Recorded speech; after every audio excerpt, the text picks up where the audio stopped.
ہم مسجد میں داخل ہوئے تو ہم نے دیکھا کہ عباس بن عبد المطلب بیٹھے ہیں اور ان کے ساتھ رسول اللہ بھی بیٹھے ہوئے. ہم سلام کر کے ان کے پاس بیٹھ گئے. آپ سے سوال کرنا چاہتی ہوں کہ پہلے سے رسول اللہ کی پہچان کیوں پوچھی؟ ایسا بھی ہو سکتا تھا مسجد میں جا کے بیت اللہ میں جا کر پوچھتے بھی اچھا اللہ کے رسول کون سے. ادب کے تقاضے کے تحت بھی، اور ایک لمحہ بھی ایسا نہیں گزارنا چاہتے تھے کہ رسول اللہ پر نظر پڑے اور وہ نظر اجنبیت کی نظر ہو، کہ یعنی پہلی نظر بھی پڑے تو ہم پہلی نظر میں ہی محمد صلی اللہ علیہ وسلم پر جو ایمان رکھتے ہیں اس کا اظہار کر لیں. بہرحال ملاقات ہوئی. رسول اللہ نے حضرت عباس سے فرمایا اے ابو الفضل تم ان دو اشخاص کو جانتے ہو؟ انہوں نے کہا ہاں یہ اپنی قوم کا سردار برا بن معرور ہے اور یہ دوسرا کعب بن مالک. آپ نے پوچھا شاعر؟ کعب فرماتے ہیں کہ میں رسول اللہ کا فرمان نہیں بھول سکا. عرض کیا ہاں. برا بن معرور نے عرض کیا اے اللہ کے رسول میں سفر میں روانہ ہوا، اللہ تعالیٰ نے میری اسلام کی طرف رہنمائی کر دی. میں نے سوچا میں کعبہ کی طرف پیٹ نہ کروں تو میں نے اس کی طرف رخ کر کے نماز پڑھی. میرے ساتھیوں نے میری مخالفت کی جس سے میرے دل میں کچھ کھٹکا سا پیدا ہوا. یا رسول اللہ میرا یہ طرز عمل آپ کی نظر میں کیسا ہے؟ آپ نے فرمایا تم ایک قبلے کی طرف رخ کرتے تھے، کاش کہ تم اسی پر قائم رہتے. یعنی ایک ہی طرف رخ کرنا تھا. پھر برا بن معرور نے اپنی رائے سے رجوع کر لیا اور رسول اللہ کے قبلے کی طرف نماز پڑھنا شروع کر دی اور ہمارے ساتھ شام کی طرف رخ کر کے نماز پڑھتے رہے. ان کے اہل خانہ کا خیال ہے کہ انہوں نے کعبہ کی طرف رخ کر کے نماز پڑھی. یہ بات درست نہیں، ہم اس کے متعلق زیادہ بہتر جانتے ہیں. یہ حدیث کعب بن مالک سے روایت کردہ. پھر اس کے بعد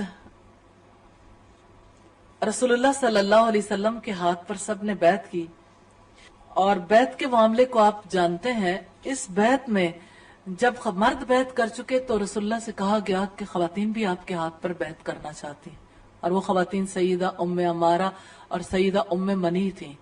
تو آپ صلی اللہ علیہ وسلم نے فرمایا کہ اگر وہ ان ساری باتوں پر جن پر میں نے آپ سے بیعت لی ہے اگر وہ اس سے اتفاق رکھتی ہیں تو ان کی بھی بیعت ہو گئی. میں خواتین سے مصافحہ نہیں کرتا. یعنی کوئی خاتون، اسلام اس کی اجازت نہیں دیتا کہ کوئی مرد کسی عورت سے ہاتھ ملائے، یعنی محرم رشتہ داروں کے ماں سوا، چاہے وہ اللہ کے رسول ہی تھے. آپ صلی اللہ علیہ وسلم نے مصافحہ نہیں کیا. پھر جس نے بیعت کی تھی وہ وفد اپنے نمائندوں کے ہمراہ رسول اللہ سے ملاقات کے بعد مدینہ کی طرف راضی خوشی واپس آ گیا. ہر ایک نے اسلام کی نشر و اشاعت کے لیے بھرپور کردار ادا کیا اور سبھی رسول اللہ صلی اللہ علیہ وسلم کی مدینہ تشریف آوری کا انتظار کرنے لگے. پھر نبی صلی اللہ علیہ وسلم مدینہ آئے اور آپ ان حالات کو جانتے ہیں کہ کس طرح سے ابتدائی دور بڑا مشکل تھا. سیدہ ام عمارہ انصار میں سے تھیں، رسول اللہ صلی اللہ علیہ وسلم کے مددگاروں میں سے. سیدہ نسیبہ نے وہ وقت بھی دیکھا جب لوگ غزوہ بدر کرنے کے لیے گئے، لیکن خاص موقع غزوہ احد کا ہے جس میں سیدہ نسیبہ کے سیدہ ام عمارہ کے بارے میں نبی صلی اللہ علیہ وسلم نے دعا کی. ایک موقع ایسا تھا جب آپ صلی اللہ علیہ وسلم میدان احد میں اکیلے رہ گئے اور آپ سارے حالات کو جانتے ہیں کہ کس طرح سے ابتدا میں مسلمانوں نے فتح حاصل کی. پھر جس وقت پیچھے سے قافلے نے حملہ کیا 200 افراد نے خالد بن ولید کی قیادت میں، تو اس موقع پر مسلمانوں میں بھگدڑ مچ گئی. جب بھگدڑ مچی تو رسول اللہ تنہا رہ گئے. اس موقع پر آپ صلی اللہ علیہ وسلم کا دفاع کرنے کے لیے انصاریوں کے 11 افراد حاضر ہوئے اور انہوں نے نبی صلی اللہ علیہ وسلم کا دفاع کیا. اور اس بارے میں بھی آپ جانتے ہیں کہ کیسے ابو طلحہ انگلیاں کٹ گئی تھی. جب انہوں نے انگلیاں کٹنے پہ اوہ کہا تو نبی صلی اللہ علیہ وسلم نے فرمایا کہ اگر تم بسم اللہ کہہ دیتے تو فرشتے تمہیں اپنے کندھوں پر اٹھا لیتے اور برسر عام لوگ فرشتوں کو دیکھ پاتے. یعنی یہ سارا کچھ ان کے لیے ممکن ہو جاتا. اس سے ہمیں یہ پتا چلتا ہے کہ نبی صلی اللہ علیہ وسلم ہر موقع پر اصلاح کر دیا کرتے تھے. سیدہ ام عمارہ نے جہاد کا سفر غزوہ احد سے شروع کیا تھا اور ام سعد بنت سعد بن ربی جن کے بارے میں ہم جان چکے الحمدللہ، وہ اس جنگ کی رودات بیان کرتے ہوئے کہتی ہیں کہ میں سیدہ ام عمارہ کے پاس گئی، ان سے عرض کیا آپ مجھے جنگ احد کے حوالے سے اپنا کوئی واقعہ سنائیں. تو سیدہ ام عمارہ نے فرمایا میں صبح کے وقت میدان احد کی طرف روانہ ہوئی، میں لوگوں کو دیکھ رہی تھی کہ وہ کیا کر رہے ہیں. میرے پاس مشکیزہ تھا جس میں پانی تھا. میں چلتے ہوئے رسول اللہ کے پاس پہنچ گئی. آپ صحابہ کرام کے جھرمٹ میں تھے. پہلے مرحلے میں مسلمانوں کا پلڑا بھاری رہا، لیکن جب مسلمانوں کو شکست کا سامنا کرنا پڑا تو میں رسول اللہ کا دفاع کرنے کی غرض سے میدان جنگ میں دشمن پر اپنی تلوار سے حملہ آور ہوئی. میں نے اس جنگ میں تیر کمان کا بھی استعمال کیا، لڑائی میں زخمی بھی ہوئی. سیدہ ام سعد بیان کرتی، میں نے سیدہ ام عمارہ کے کندھے پر گہرا زخم دیکھا. میں نے ان سے یہ پوچھا، یہ زخم آپ کو کس نے لگایا ہے؟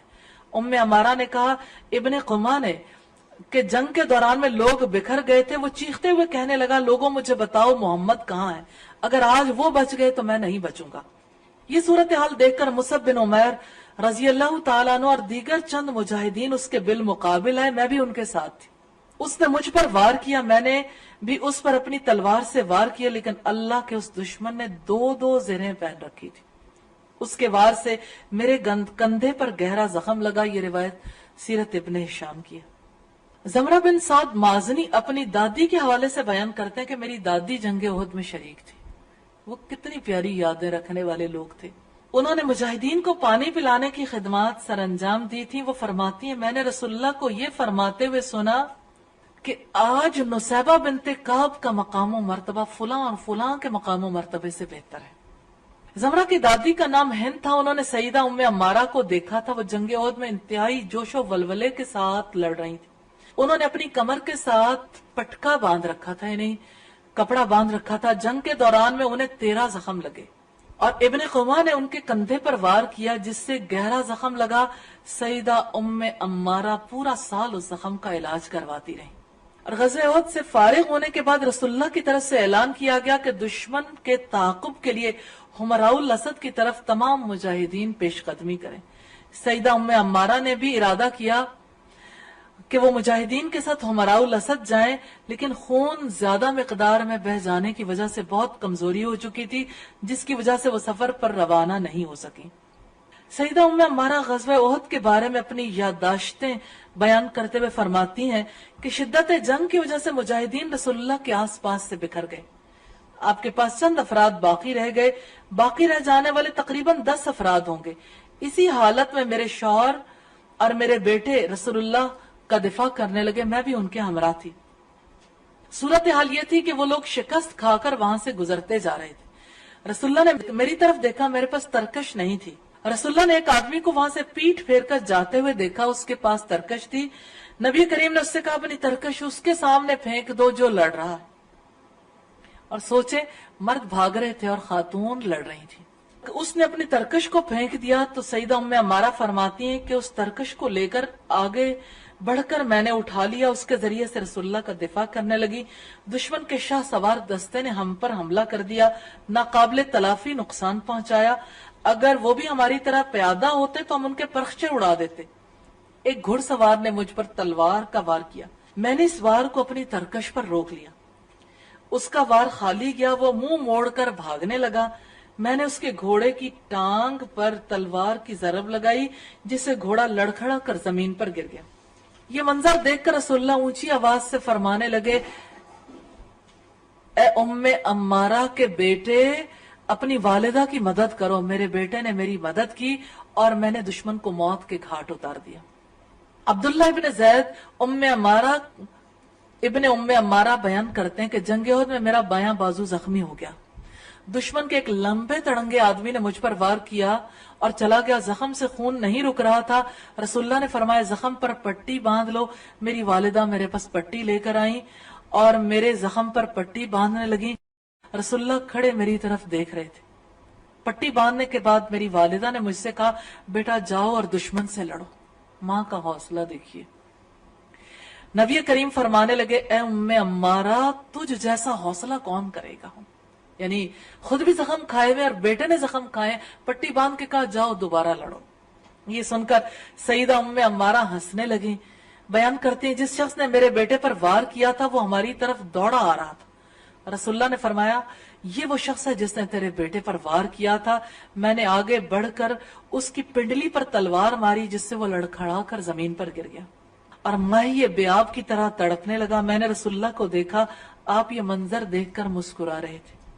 آپ نے فرمایا اے ام عمارہ تو نے بدلہ لے ہی لیا، اس کی سانس اکھڑی ہوئی تھی، اس پر ہم نے فیصلہ کن وار کر کے اسے موت کی نیند سلا دیا۔ نبی کریم صلی اللہ علیہ وسلم نے یہ منظر دیکھ کر فرمایا شکر ہے اس اللہ کا جس نے تجھے کامیاب کیا اور دشمن کی طرف سے تیری دونوں آنکھوں کو ٹھنڈا کیا اور تجھے تیری آنکھوں سے بدلہ دکھلا دیا، یعنی بیٹے کا بدلہ تم نے لے لیا۔ عبداللہ بن زید کہتے ہیں کہ میں رسول اللہ کے ساتھ جنگ احد میں حاضر ہوا، جب لوگ رسول اللہ کے پاس سے بکھر گئے تو میں اور میری امی رسول اللہ کے قریب آ گئے۔ رسول اللہ نے فرمایا اے عمارہ کے فرزند، میں نے کہا جی ہاں اللہ کے رسول۔ آپ نے فرمایا تیر چلاؤ اور اپنی والدہ کے زخم پر پٹی کرو، اللہ تعالیٰ تم دونوں کو اپنی برکت سے نوازے۔ کتنی بڑی برکت ہے کہ آج سینکڑوں برس گزر جانے کے بعد بھی ہم ان کے حالات کو پڑھ رہے ہیں اور ان کے لیے ہمارے دل اور ہماری زبانیں دعا کو ہیں۔ میری والدہ نے کہا اللہ کے رسول ہمارے لیے دعا کریں کہ جنت میں ہم آپ کے ساتھ ہوں۔ نبی کریم صلی اللہ علیہ وسلم نے دعا کی الہی ان کو جنت میں میرا ساتھی بنا دینا۔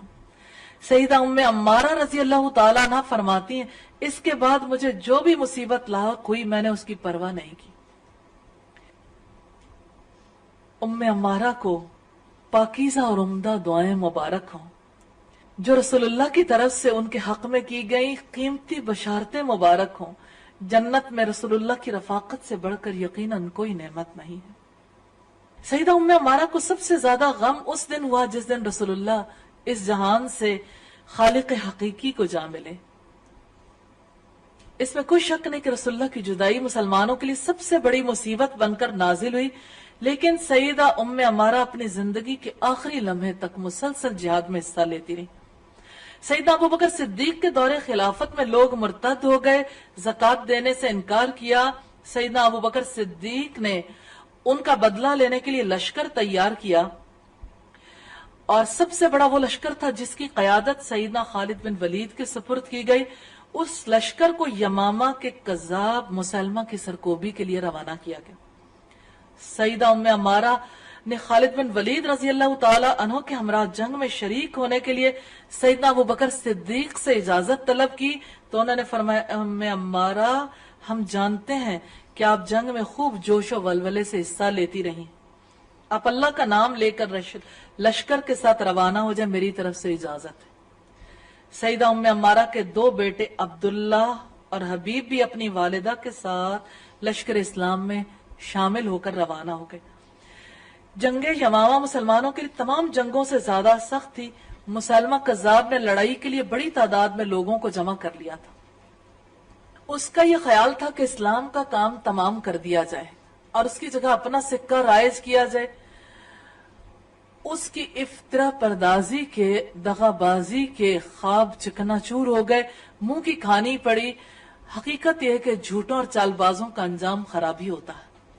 مسلمہ کذاب کا ارادہ تھا کہ اسلام کی عمارت کو توڑ پھوڑ دیا جائے۔ اس کے نزدیک یہ کام آسان تھا، لیکن اللہ نے جس دین کو مکمل کر دیا، جس نعمت کو تمام کر دیا، کیسے ممکن تھا کہ اس مضبوط عمارت کو اور جن بنیادوں پر وہ قائم تھا اسے کوئی اور برباد کر سکتا۔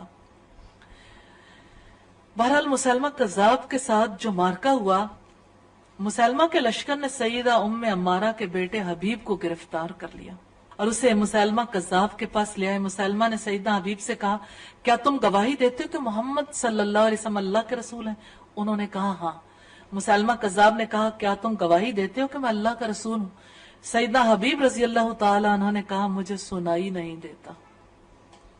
مسلمہ کذاب نے دوبارہ کہا کیا تم گواہی دیتے ہو کہ محمد صلی اللہ علیہ وسلم اللہ تعالیٰ کے رسول ہیں؟ سیدنا حبیب نے کہا ہاں۔ مسلمہ نے کہا کیا تم گواہی دیتے ہو کہ میں اللہ کا رسول ہوں؟ سیدنا حبیب نے کہا مجھے سنائی نہیں دیتا۔ مسلمہ کذاب نے بار بار ان سے یہی پوچھا، انہوں نے ہر دفعہ ایک ہی جواب دیا۔ مسلمہ نے غضبناک ہو کر جلاد کو حکم دیا کہ حبیب کے جسم کے اعضاء کاٹ دیے جائیں۔ ہر روز کاٹنے سے پہلے اس سے یہی سوال کیا جائے جب تک وہ مجھے رسول نہ مانے اعضاء کاٹنے کا عمل جاری رکھا جائے۔ کیا آپ نے کسی کا کوئی عضو کٹتے دیکھا ہے؟ کسی انسان کا؟ جس کسی نے کوئی عضو کٹتے دیکھا ہو وہ جان سکتا ہے کہ انسان کی کیا کیفیت ہوتی ہے۔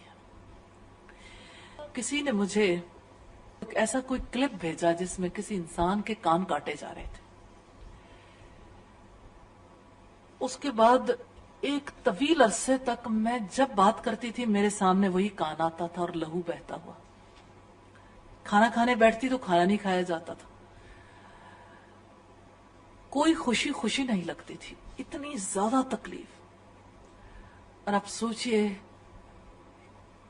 کہ وہ کتنی زیادہ استقامت رکھتے تھے, کیسا استقلال تھا, ایک ایک عضو کٹتا رہا. لیکن انہوں نے ایمان پر استقامت کا مظاہرہ کیا, اپنے جواب میں تبدیلی نہیں آنے دی, یہاں تک کہ ان کی روح قفس عنصری سے پرواز کر گئی. اللہ تعالیٰ انہیں اپنی جوار رحمت میں جگہ عطا فرمائے. مالک بن عمرو ثقفی نے اس موقع پر بہت عمدہ اشعار کہے جن کا ترجمہ ہے, میرا ساتھی مجھ سے پہلے چلا گیا, میں پیچھے رہ گیا. میں اپنے باقی اعضاء کو کیا کروں گا؟ انہیں ایک جھوٹے نے کہا, کیا تم گواہی دیتے ہو کہ میں رسول ہوں؟ انہوں نے اشارہ کیا, مجھے سنتا ہی نہیں. اس نے کہا, کیا تم گواہی دیتے ہو کہ محمد اللہ کے رسول ہیں؟ تو اس نے بغیر ہچکچاہٹ کے ببانگے دہل سچی بات کا اعلان کر دیا.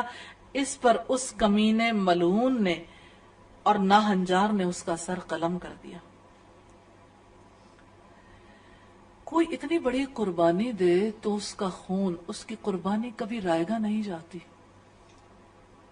سیدنا حبیب پر جو ظلم ڈھائے تھے مسلمہ نے, اور جس استقامت کا انہوں نے مظاہرہ کیا, جنت میں یقیناً اللہ تعالیٰ نے انہیں بلند مقام عطا کیا ہوگا.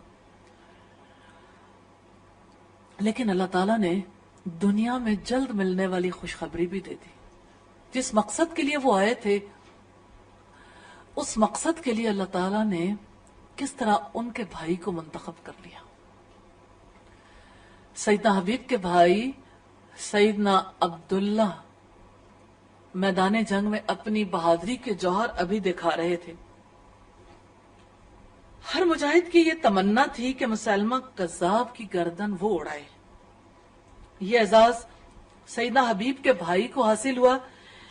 وحشی کا ارادہ تھا, وحشی کے بارے میں آپ جانتے ہیں, جس نے سیدنا حمزہ کو شہید کیا تھا.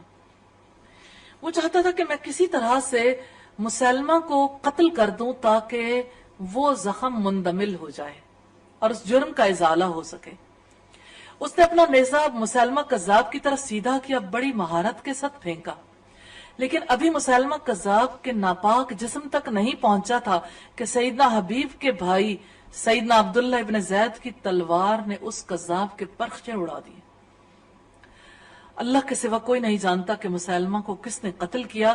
جب سیدنا عبداللہ بن زید نے اپنی والدہ کو مسلمہ کے قتل ہونے کی اطلاع دی تو وہ اللہ کا شکر ادا کرنے کی غرض سے سجدہ ریز ہو گئی, کیونکہ جانتی تھی کہ شکرانے کا کیا طریقہ ہے. ہمارے ہاں شکرانے کے نوافل ادا کیے جاتے ہیں جس کا دین سے کوئی تعلق نہیں. سجدہ شکر, یہ شکر ادا کرنے کا طریقہ ہے. ان کے جسم پر اس جنگ میں 12 زخم لگے تھے, ایک بازو بھی کٹ چکا تھا. سیدنا ابو بکر صدیق نے اپنے رب تعالی, اپنے رسول مقبول اور اہل ایمان کے ساتھ وفاداری کا معاہدہ نبھاتے ہوئے مرتدین کے فتنے کو ہمیشہ کے لیے دفن کر دیا اور اس اسلام کے گلشن کو اس طرح بہار آشنا کیا جس طرح کہ وہ حبیب کبریا سیدنا محمد مصطفیٰ صلی اللہ علیہ وسلم کی زندگی میں تھا. اللہ تعالیٰ انہیں جزائے خیر سے نوازے اور وہ مقام عطا کرے جس کے وہ اہل ہیں, اور جنت میں ان کا ٹھکانہ بنائے. سیدنا ابو بکر صدیق مومنہ مجاہدہ سیدہ ام عمارہ رضی اللہ تعالیٰ عنہ کو نہیں بھولے.